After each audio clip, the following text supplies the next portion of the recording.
Hello students, आप सभी का स्वागत है आपके अपने यूट्यूब चैनल पर। और आज की क्लास में हम क्लास 12 की फिजिक्स के अंतर्गत द्वितीय चैप्टर के न्यूमेरिकल्स को बताएंगे।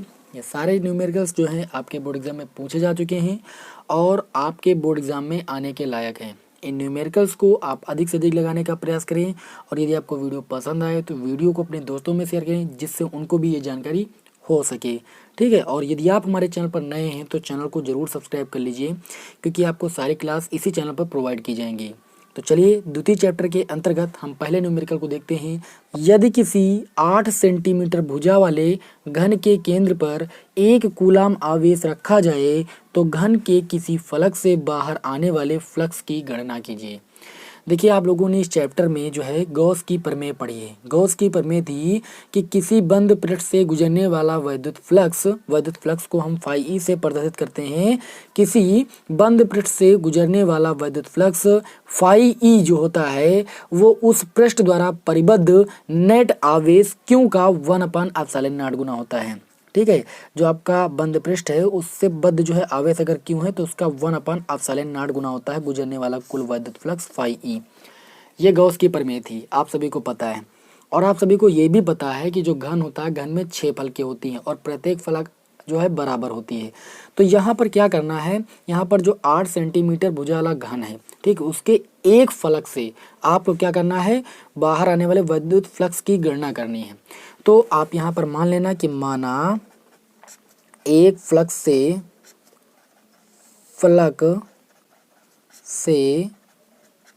गुजरने वाला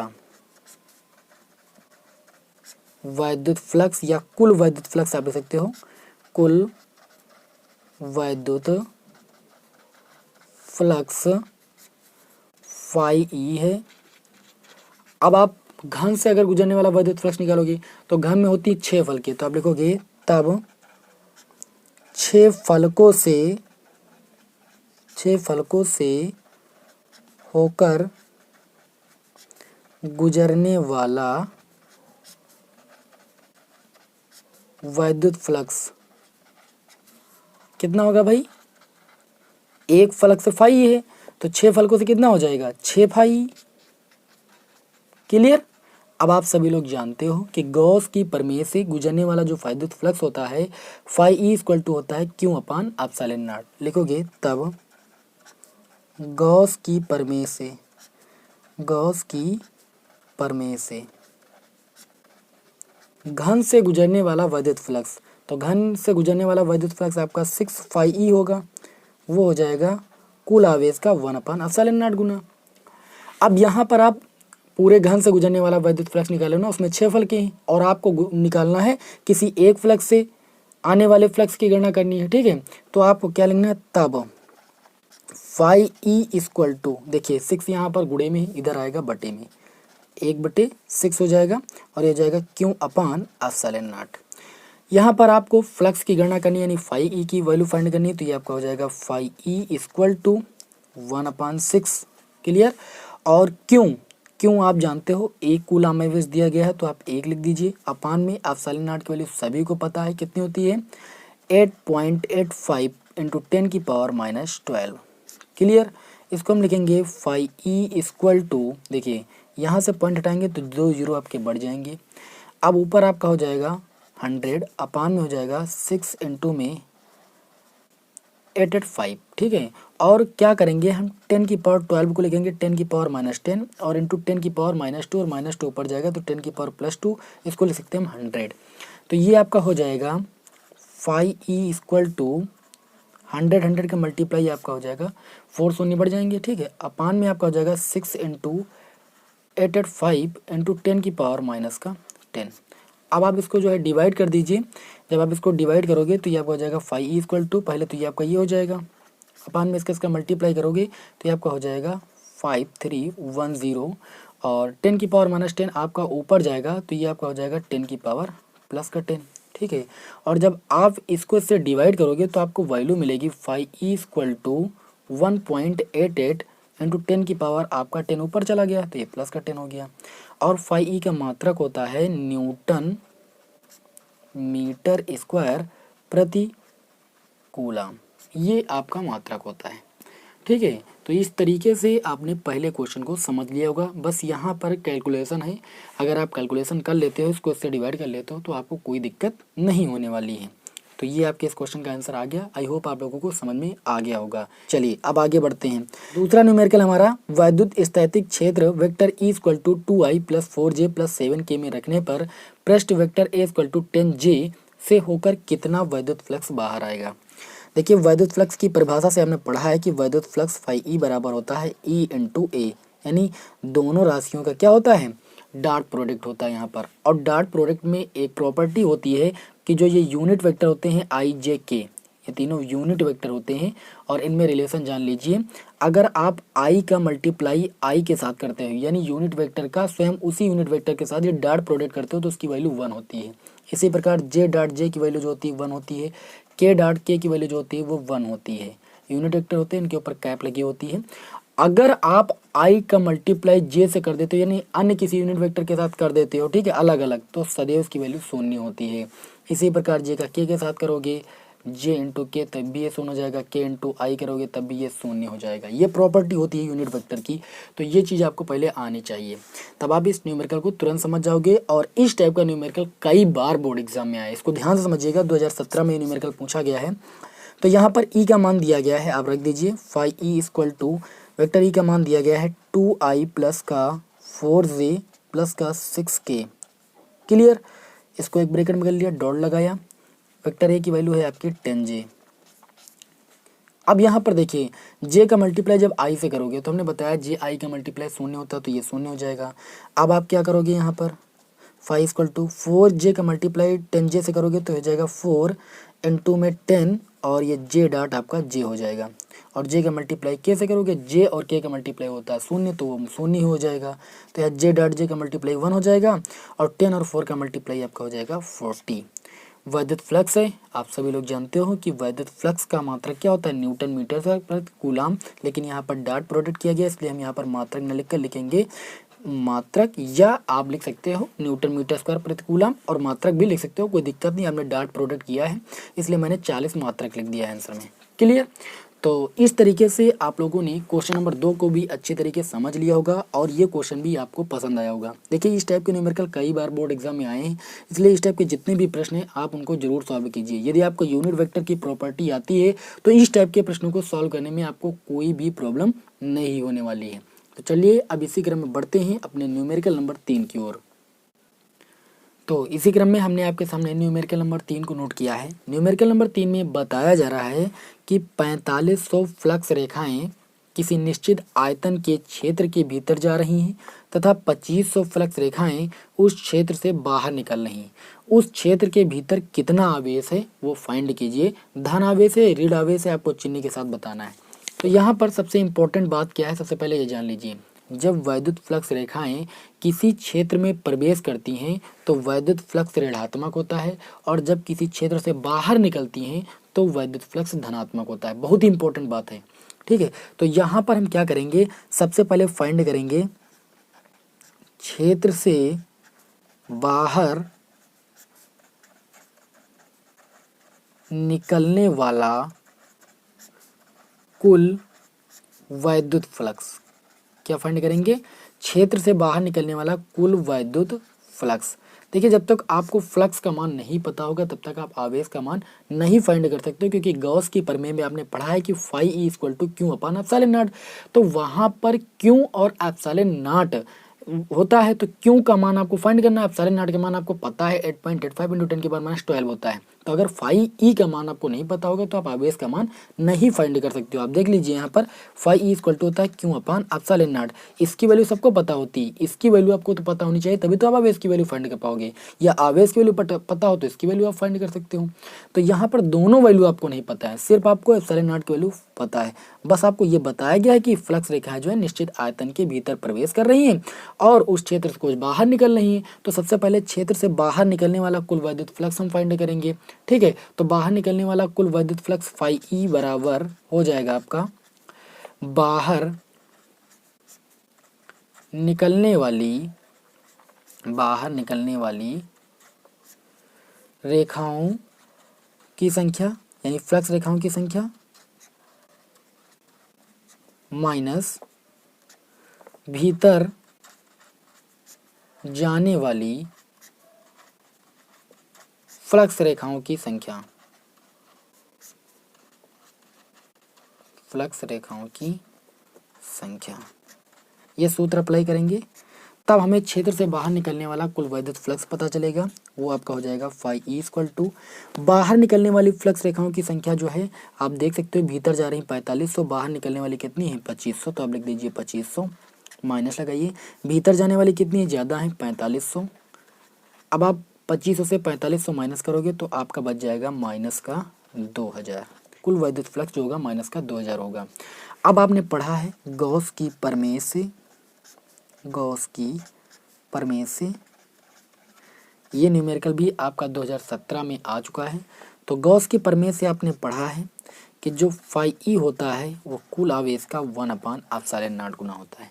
ठीक है, यहाँ पर आपको आवेश की वैल्यू फाइंड करनी है। इसके नीचे एक मानोगे, कैंची गुणा करोगे तो आपको Q इक्वल टू मिल जाएगा ε0 इंटू मा फाई ई। ठीक है, ε0 की वैल्यू आपको पता है 8.85 इंटू 10⁻12 होती है, क्लियर। और इंटू में फाई ई का मान आपने निकाला है माइनस का 2000। यहाँ पर आप मल्टीप्लाई करोगे, देखिए बहुत ही आसान तरीके से आप 8.85 लिख लीजिए इंटू 10⁻12 लिख दीजिए, और इसको आप लिख सकते हो इंटू में माइनस का 2 है ना, और इंटू में 10⁻3, क्योंकि 30 को आप लिख सकते हो 10⁻3। अब यहाँ पर आप देखिए आधार सेम है, इसको सॉल्व कर लीजिए। 8.85 और इंटू में -2 को आप पास कर लीजिए, संख्या संख्या का मल्टीप्लाई कर लीजिए। 10⁻12 प्लस का 3 माइनस का 9 हो जाएगा। इसका मल्टीप्लाई करोगे तो आपको वैल्यू मिल जाएगी 107.8। ठीक है, और इंटू 10⁻9। इस पॉइंट को एक अंक आ गया, और आगे किसका हो गया तो ये हो जाएगा 1.78 इंटू 10⁻8। ये आवेश है, आवेश का मात्रक क्या होता है भाई, कूलाम होता है, क्लियर। तो आई होप आप लोगों को ये क्वेश्चन भी समझ में आ गया होगा। बढ़िया क्वेश्चन था, 2017 में पूछा गया है। ठीक है, चलिए अब अगला क्वेश्चन देखते हैं, क्वेश्चन नंबर 4। तो अगला न्यूमेरिकल है हमारा, धातु की बड़ी पतली दो प्लेटें एक दूसरे के समीप और समांतर हैं। प्लेटों पर आवेश का पृष्ठ घनत्व 1.77 इंटू 10⁻11 कूलाम प्रति मीटर स्क्वायर तथा वितरित चिन्हों का है। प्लेटों के बीच वैद्युत क्षेत्र की तीव्रता क्या है। आपको यहाँ पर क्या करना है, आपको आवेश का पृष्ठ घनत्व दिया गया है। देखिए आवेश का पृष्ठ घनत्व क्या होता है मैं आपको बता दूं, आवेश के पृष्ठ घनत्व को हम सिग्मा से परिभाषित करते हैं। सिग्मा बराबर होता है Q/A। अब इसको परिभाषित कैसे करेंगे, इसकी परिभाषा बहुत इंपॉर्टेंट है, बोर्ड एग्जाम में कई बार आई है। इसकी परिभाषा ये है कि यदि कोई आवेश है क्यों, ठीक है, किसी पृष्ठ के क्षेत्रफल, मान लीजिए ए क्षेत्रफल है किसी पृष्ठ का, उस क्षेत्रफल पर समान रूप से ये क्यों आवेश जो है वितरित हो, तो उस पृष्ठ के प्रति एकांक क्षेत्रफल, यानी ए को यहाँ पर 1 मानेंगे तो पढ़ेंगे प्रति एकांक क्षेत्रफल पर विद्यमान आवेश को हम आवेश का पृष्ठ घनत्व सिग्मा कहते हैं। आप ऐसे वन लाइन में बोल सकते हो कि किसी पृष्ठ के प्रति एकांक क्षेत्रफल पर वितरित आवेश की मात्रा को हम क्या बोलते हैं, आवेश का पृष्ठ घनत्व सिग्मा बोलते हैं। सिग्मा बराबर होता है Q/A। ठीक है, और इसका मात्रक भी आप यहाँ से फाइंड कर सकते हो। सिग्मा बराबर देखिए क्यों का मात्रक होता है कूलाम और क्षेत्रफल का मात्रक मीटर स्क्वायर, तो कूलाम प्रति मीटर स्क्वायर का मात्रक हो जाएगा।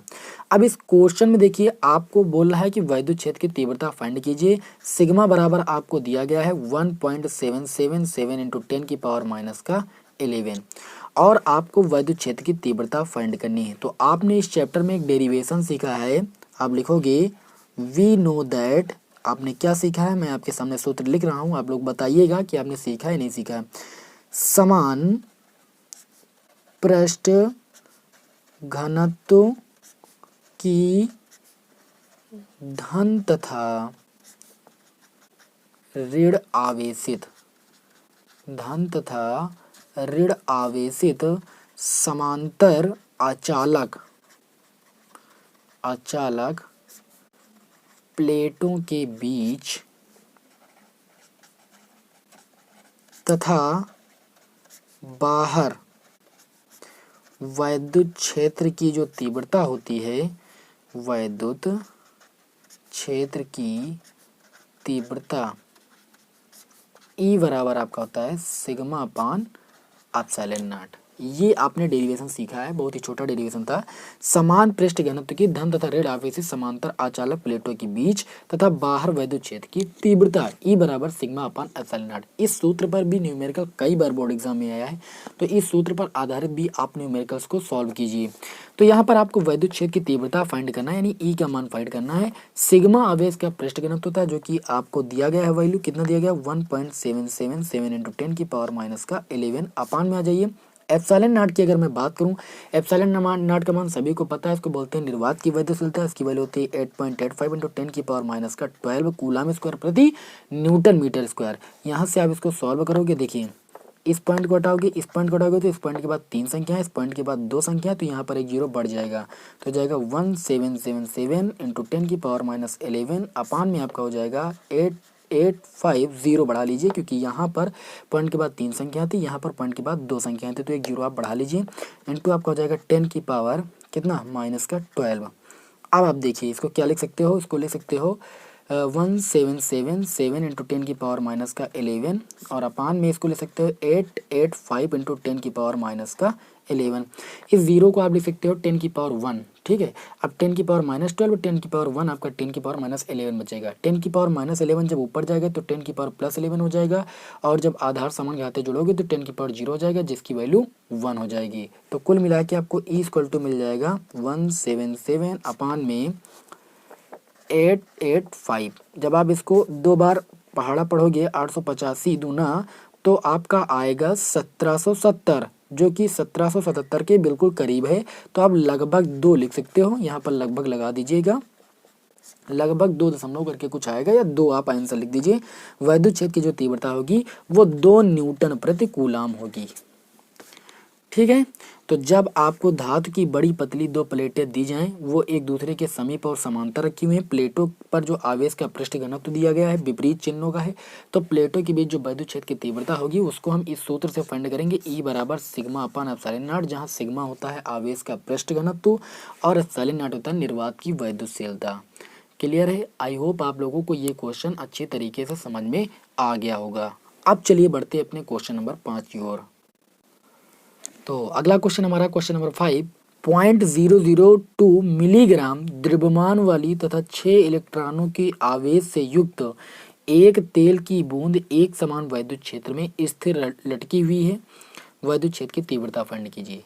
आपको न्यूमेरिकल में क्या क्या दिया गया, सबसे पहले लिख लीजिए। आपको मिलीग्राम पता है किसका मात्रक होता है, द्रव्यमान का, तो m बराबर आपको दिया गया है 0.002 मिलीग्राम। इसको आप पहले MKS पद्धति की मात्रक में चेंज करोगे, यानी किलोग्राम में चेंज करोगे, तो m इक्वल टू आपका हो जाएगा 0.002।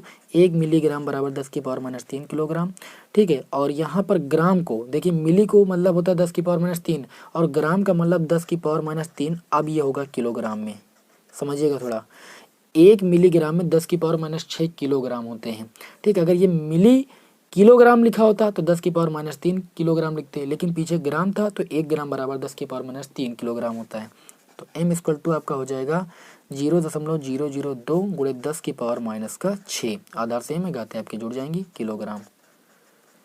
m इक्वल टू, इसको आप लिख सकते हो, इस पॉइंट को आप इधर यहाँ पर 2 के बाद लगाओगे तो हो जाएगा 2.0 गुणे 10 की पावर माइनस 6 है, ठीक है। आप 3 अंक इधर बढ़ा रहे हो तो ये माइनस 3 इधर और जो है घट जाएगा, तो ये हो जाएगा, क्या हो जाएगा 2 गुणे 10 की पावर माइनस का 9 किलोग्राम।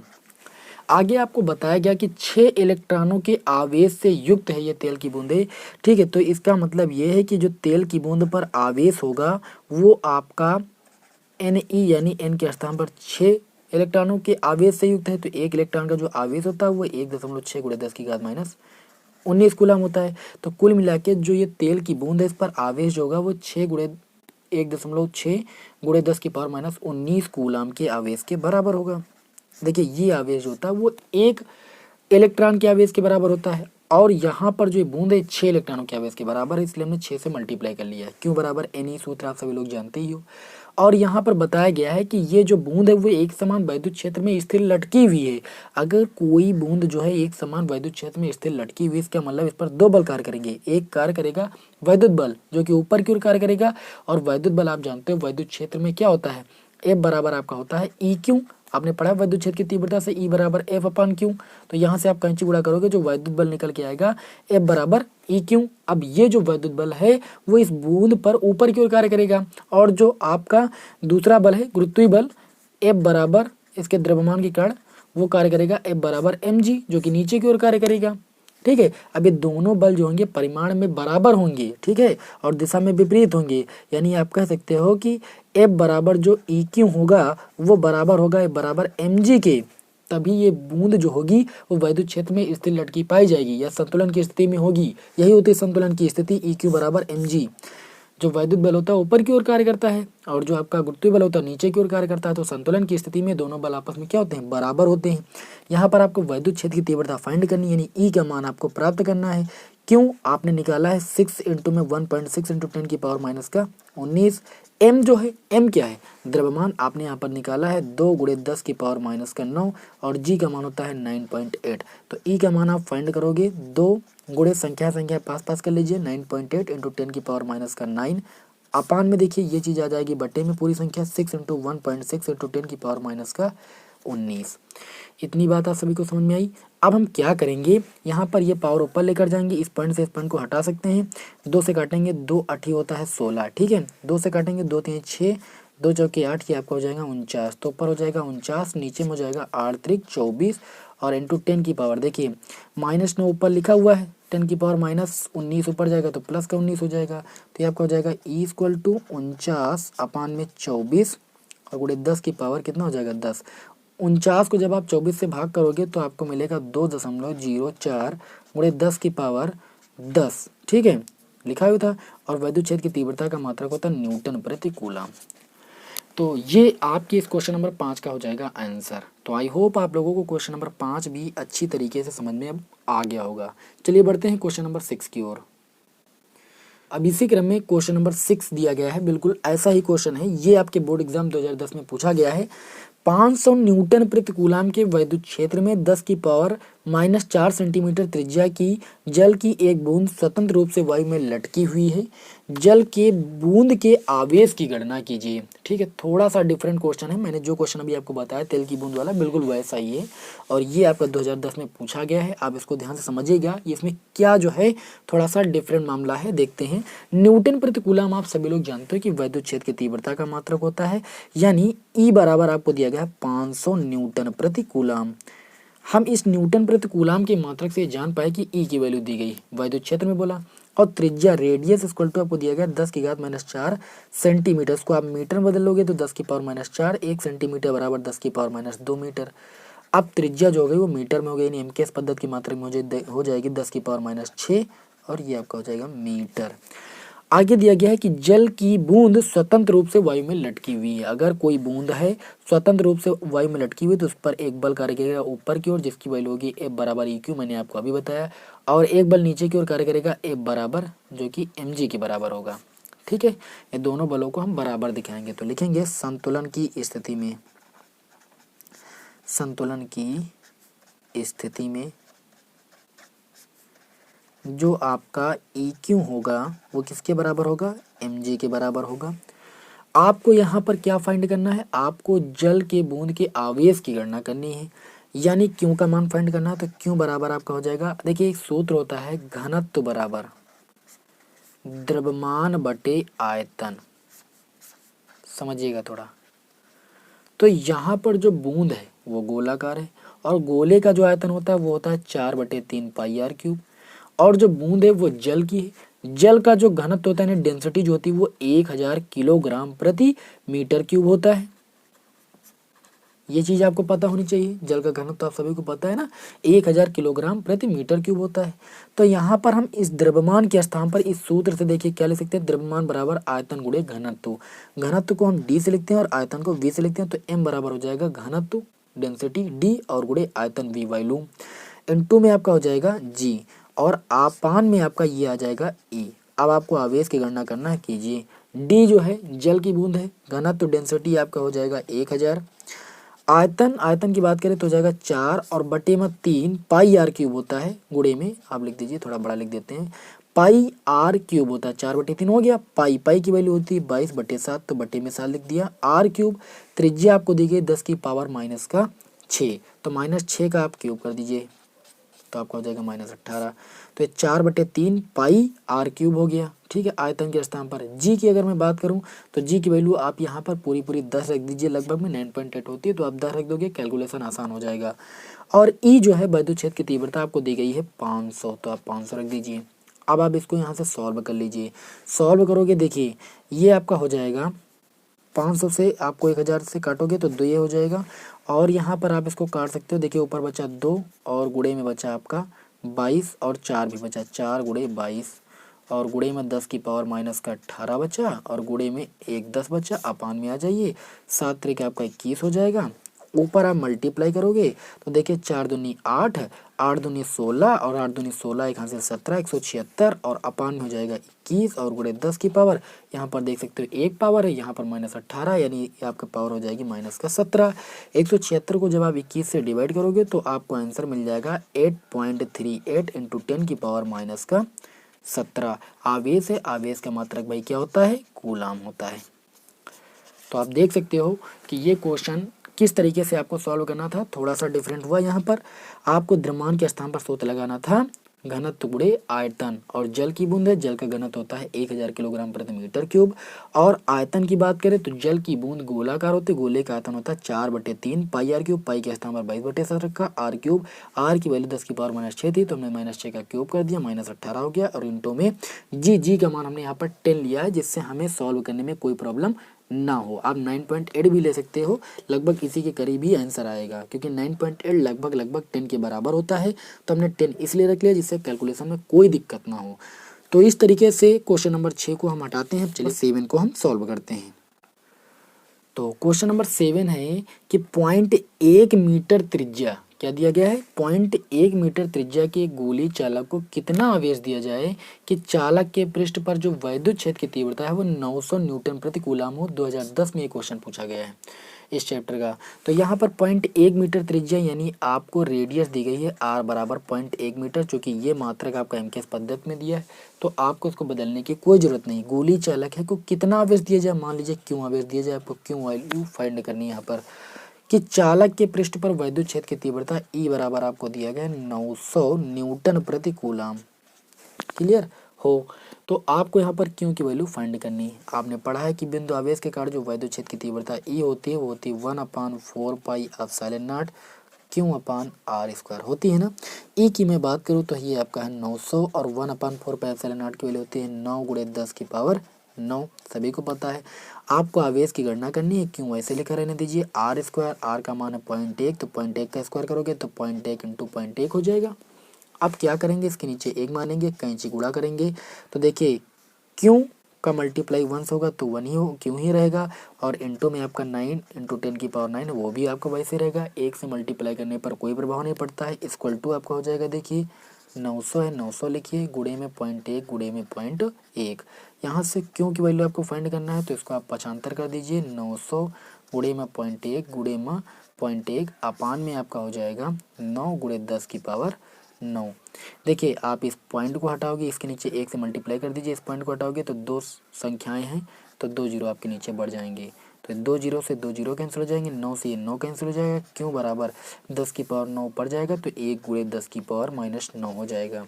ये आवेश है, आवेश का मात्रक भाई क्या होता है, कूलाम होता है। तो आप समझ सकते हो ये क्वेश्चन भी अच्छे तरीके से।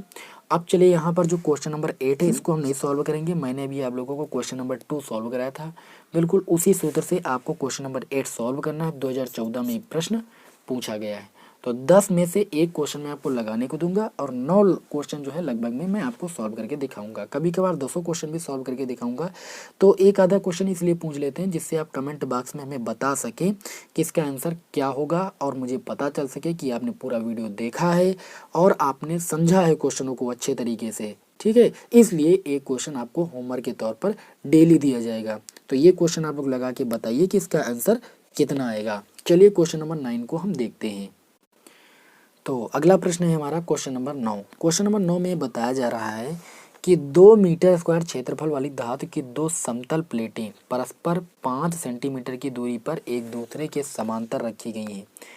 अभी मैंने इस टाइप का प्रश्न आपको सॉल्व कराया है। उनके पृष्ठों पर बराबर परंतु विपरीत प्रकार के आवेश हैं, तो प्लेटों के बीच के स्थान में वैद्युत क्षेत्र की तीव्रता। मैंने आपको प्लेटों के बीच के स्थान में वैद्युत क्षेत्र की तीव्रता और बाहर के लिए वैद्युत क्षेत्र की तीव्रता का सूत्र लिखा है। ई बराबर होता है सिग्मा अपान में एप्सिलॉन नॉट, बताया ना अभी आपको। लेकिन यहाँ पर देखा जाए तो इस क्वेश्चन में आपको सिग्मा की वैल्यू नहीं दी गई है। आपको किसकी किसकी वैल्यू दी गई है? क्षेत्रफल की वैल्यू दी गई है 2 मीटर स्क्वायर, लिख लीजिए भैया आप। प्लेटें 5 सेंटीमीटर की दूरी पर हैं, आर बराबर आपको दिया गया है 5 सेंटीमीटर की दूरी पर, तो 5 सेंटीमीटर को आप मीटर में बदलोगे 5 × 10 की पावर माइनस 2 मीटर हो जाएगा। और आपको क्या दिया गया है? आपको वैद्युत क्षेत्र की तीव्रता दी गई है। ई इक्वल टू आपको दिया गया है 110 न्यूटन प्रति कूलम, उसको आप लिख दीजिए। यहाँ पर प्लेटों पर आपको आवेश की गणना करनी है, यानी क्यू की गणना करनी है। आपको मैंने अभी जो है आवेश के पृष्ठ घनत्व की परिभाषा भी बताई है कि आवेश का जो पृष्ठ घनत्व होता है सिग्मा बराबर वो होता है क्यू अपान ए, यानी किसी पृष्ठ के प्रति एकांक क्षेत्रफल पर वितरित आवेश की मात्रा को हम क्या बोलते हैं? आवेश का पृष्ठ घनत्व सिग्मा बोलते हैं। तो यहाँ पर हम क्या करें, इस सूत्र में लिख सकते हैं, तब ये हो जाएगा e equal to sigma, sigma के स्थान पर आप पुट कर सकते हो क्यू अपान में ए, और अपान में आपका एप्सिलॉन नॉट था ही। अब देखिए तो हमको ई का मान भी पता है, ए का मान भी पता है, ठीक है, और एप्सिलॉन नॉट का मान भी पता है। यहाँ पर 5 सेंटीमीटर का कोई मतलब नहीं, इसका यूज भी नहीं होगा यहाँ पर। तो आप यहाँ पर लिख सकते हो कैसे उड़ा करके क्यू बराबर ई इंटू में ए और इंटू में एप्सिलॉन नॉट। तो क्यू इक्वल टू ई की वैल्यू आपकी 110 न्यूटन प्रति कूलम, ए क्षेत्रफल का मात्रक आपको मान दिया गया है 2 मीटर स्क्वायर, और एप्सिलॉन नॉट की वैल्यू होती है 8.85 इंटू 10 की पावर माइनस का 12। इसको आप सॉल्व करोगे तो क्यू इक्वल टू आपको क्या मिलेगा? देखिए यहाँ पर आप इसको सॉल्व करोगे, इन तीनों का मल्टीप्लाई करोगे, तो तीनों का मल्टीप्लाई करने पर पहले इसका मल्टीप्लाई कर लीजिए। 11 दूना 22 यानी 220 और गुणे में 8.85 इंटू 10 की पावर माइनस का 12। आपको यहाँ से मिल जाएगा क्यू इक्वल टू, इसका आप मल्टीप्लाई करोगे तो आपको मिल जाएगा 1947.00 इंटू 10 की पावर माइनस का 12। अब इस पॉइंट को 3 अंक आगे बढ़ाओगे, दशमलव के 1 अंक तक लिखोगे, तो क्यू इक्वल टू हो जाएगा 1947 इंटू 10 की पावर। पॉइंट इधर बढ़ रहा है, इसका मतलब पावर में आपके उतने अंक ऐड होंगे जितने अंक आगे आप इधर बढ़ा रहे हो। तो 3 अंक आगे बढ़ा रहे हो तो 3 आप ऐड करोगे, तो क्यू इक्वल टू आपका हो जाएगा 1.947 इंटू 10 की पावर माइनस का, देखिए 12 से आपका 3 जाएगा तो माइनस का कितना बचेगा? माइनस का 9 बचेगा। और ये आवेश से भाई आवेश का मात्रक होता है कूलम। ये आपके इस प्रश्न का आंसर हो जाएगा, यानी क्वेश्चन नंबर 9 का आंसर हो जाएगा। तो समझ गए होंगे, आई होप आपको ये प्रश्न समझ में आया होगा। अब इस वीडियो का लास्ट क्वेश्चन देखते हैं जो कि बहुत ज़्यादा इंपॉर्टेंट है, उसको भी चलिए आप देख लीजिए। तो लास्ट प्रश्न हमारा कि अनंत लंबाई की आवेश रेखा पर आवेश का रेखीय आवेश घनत्व 4 माइक्रोकूलम प्रति मीटर है। इस रेखा से 4 मीटर की दूरी पर वैद्युत क्षेत्र की तीव्रता की गणना कीजिए। यहाँ पर आपको रेखीय आवेश घनत्व दिया गया है। रेखीय आवेश घनत्व को हम लैम्डा से प्रदर्शित करते हैं। लैम्डा इक्वल टू आपको दिया गया है 4 माइक्रोकूलम प्रति मीटर दिया गया है। अभी मैं बताऊंगा आपको कि रेखीय आवेश घनत्व क्या होता है, जैसे मैंने आपको आवेश का पृष्ठ घनत्व बताया। यहाँ पर दिया गया है कि इस रेखा से 4 मीटर की दूरी पर, यानी आपको यहाँ पर आर इक्वल टू दिया गया है जो कि है 4 मीटर की दूरी पर। आपसे ये बोला जा रहा है कि आपको वैद्युत क्षेत्र की तीव्रता यानी ई की वैल्यू फाइंड करना है। आप इस माइक्रो कूलम को ऐसे भी ले सकते हो 4 × 10 की पावर माइनस 6, उसका कूलम प्रति मीटर, तो आप कूलम प्रति मीटर लिख लीजिए। क्लियर। अब यहाँ पर देखिए आपने एक सूत्र इस चैप्टर में पढ़ा है कि अनंत लंबाई के एक समान आवेशित सीधे तार के निकट वैद्युत क्षेत्र की जो तीव्रता होती है वो ई इक्वल टू आपकी होती है 1/4 pi epsilon naught 2 lambda upon R, जहाँ जो ये लैम्डा होता है इसको बोलते हैं रेखीय आवेश घनत्व। इसकी परिभाषा हम कैसे बोलेंगे कि यदि कोई आवेश क्यों है जो कि लंबाई एल की किसी रेखा पर एक समान रूप से वितरित है। एक एल लंबाई की मान लीजिए कोई रेखा है जिस पर आवेश क्यों जो है वो एक समान रूप से वितरित है, तो उसकी प्रति एकांक लंबाई पर वितरित आवेश को हम क्या बोलते हैं? प्रति एकांक लंबाई का मतलब ये है कि अपान में एल होगा, इसको हम 1 मानेंगे तो बोलेंगे प्रति एकांक लंबाई पर वितरित आवेश की मात्रा को रेखीय आवेश घनत्व बोलते हैं। ठीक है, रेखीय आवेश घनत्व क्या होता है कि प्रति एकांक लंबाई पर वितरित आवेश की मात्रा जो होती है वो रेखीय आवेश घनत्व कहलाती है। रेखीय आवेश घनत्व बराबर क्यू अपान एल। क्यू का मात्रक होता है कूलाम, लंबाई का मात्रक मीटर, तो कूलाम प्रति मीटर जो होता है वो रेखीय आवेश घनत्व का मात्रक होता है। तो चलिए अब यहाँ पर सारी वैल्यू आपको पता है, आपको वैद्युत क्षेत्र की तीव्रता की वैल्यू फाइंड करनी है। तो 1/4πε0 की वैल्यू होती है 9 × 10⁻⁹ और इंटू में 2 और लैम्डा की वैल्यू कितनी है 4 × 10⁻⁻6 अपान में आ जाइए। आर की वैल्यू कितनी है 4, ये 4 से 4 आपका हो जाएगा कैंसिल। तो ई इक्वल टू आपको कितना मिल जाएगा 9 और 2 का मल्टीप्लाई 18 इंटू 10 की पावर यहाँ पर -6 है और यहाँ पर 9 है, तो +9 से -6 जाएगा तो प्लस का आपका बचेगा 3। यहाँ पर देखिए 18 के बाद दशमलव, इस दशमलव को एक अंक आगे बढ़ाओगे तो हो जाएगा 1.8 इंटू 10 की पावर 3। पॉइंट इधर बढ़ा रहे हैं उसका मतलब इसमें एक पावर ऐड होगी, तो ई इक्वल टू आपको मिल जाएगा 1.8 इंटू 10 की पावर कितना 4। ये वैद्युत क्षेत्र की तीव्रता है। वैद्युत क्षेत्र की तीव्रता का मात्रक होता है न्यूटन प्रति कूलाम। तो ये आपके इस प्रश्न का आंसर हो जाएगा। ठीक है, तो आज का वीडियो आप सभी लोगों को अच्छा लगा होगा। अगर वीडियो पसंद आया तो वीडियो को लाइक करें, अपने दोस्तों में शेयर करें, क्योंकि इसके आगे की वीडियो भी आपको रेगुलर प्रोवाइड किए जाएंगे। ठीक है, और आपकी तैयारी बेस्ट से बेस्ट कराई जाएगी। और